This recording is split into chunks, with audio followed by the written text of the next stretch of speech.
Good morning. We'll start now. My name is Maria Schuster, and I work in training and documentation areas of GeneXus. As you know, the purpose of this course is to convey to you and try you to adopt the new functionalities of GeneXus. Sometimes because we lack time or because we don't want to learn something new, then we are solving our needs in the way we used to do it in previous versions. And that's why perhaps we are wasting this opportunity to take advantage of possibilities for good solutions. So I would like simply to ask you, how many of you are using GeneXus 15? Good, that's fine. Now with Evolution 3, how many of you? Yes, all right, yes, with the two of them, very good. Yes, that's fine, that's fine. Yeah, good. And then any other version, just to know, just to focus. 9075.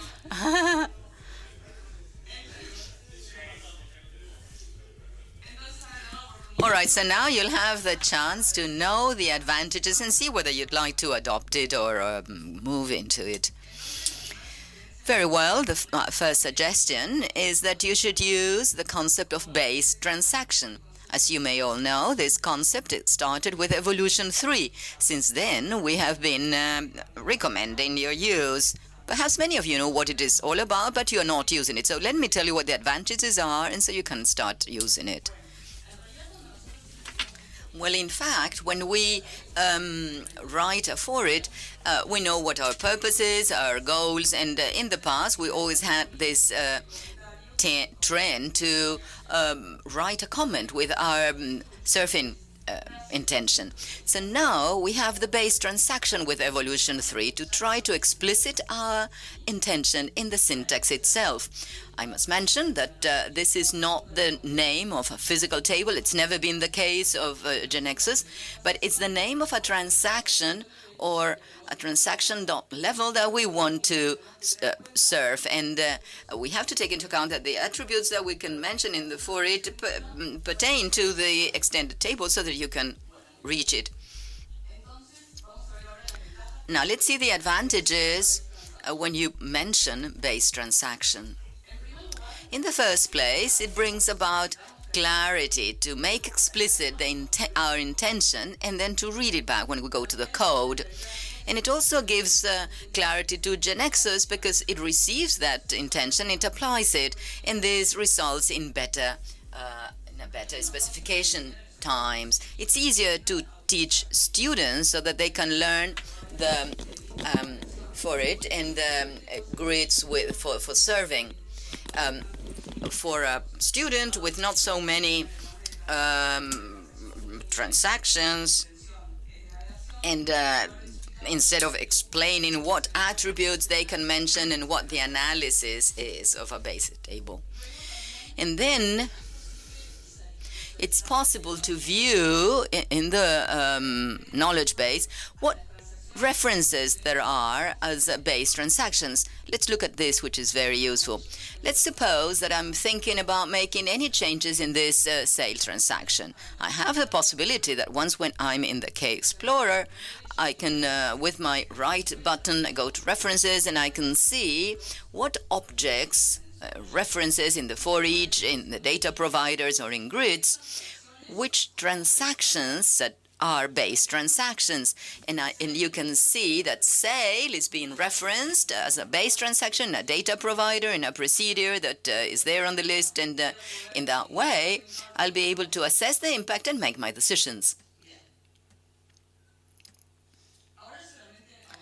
Now, just as an overview, we're going to go over some codes referencing base transaction very quickly. Let me tell you that all the examples I'm going to be showing to you have been extracted from data knowledge for the management of tickets for a show. For instance, it could be a theater or a concert show or whatever. And we're going to be using that same reality in our practical work. So here you can see that you have a for each, and the idea is to look over the show types and then go to the related ones. And here is the syntax. If I see this, then I know that this is a nested thing. In a data provider, I want to show that it's necessary to write from, the from clause, before the transaction. And then this is a web panel where you have a grid, and so that you can know that the grids have a property, which is base transaction, to indicate the name of the transaction. Now, you may be wondering, and perhaps you want to make a comparison between the previous clause and the concept of base transaction. Now, the line is just the same. Why? Well, because we've always said that when we use a defined by, we were using a specifier, and that's what I've just mentioned.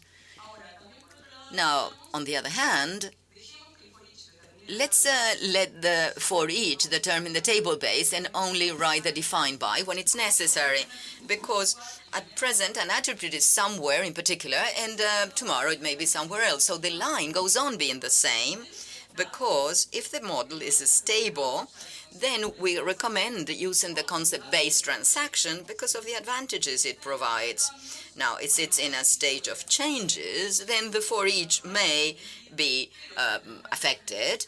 But since we've got the references that I've shown you, then we can analyze and make decisions. Our advice is that you should use the concept of base transaction. Most certainly you knew it was there. Perhaps some of you are not using it because you're used to using for each. But base transaction brings about clarity, speed, and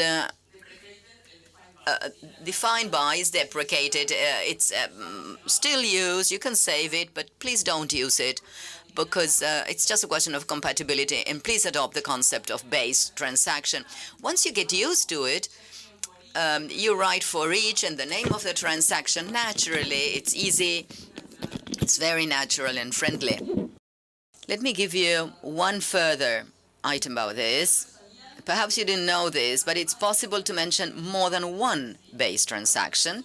When GeneXus comes across this type of code, it tries to make a showing. And if it can't, it would make a Cartesian product. And so, in this case, it's making a Cartesian product because there is no relation between countries and currencies. What the country wanted was to have this kind of list, a full cross of countries and currencies, because they wanted to assess whether for each country all currencies were and just tick the ones that they were accepted to buy the tickets. So they wanted a Cartesian product.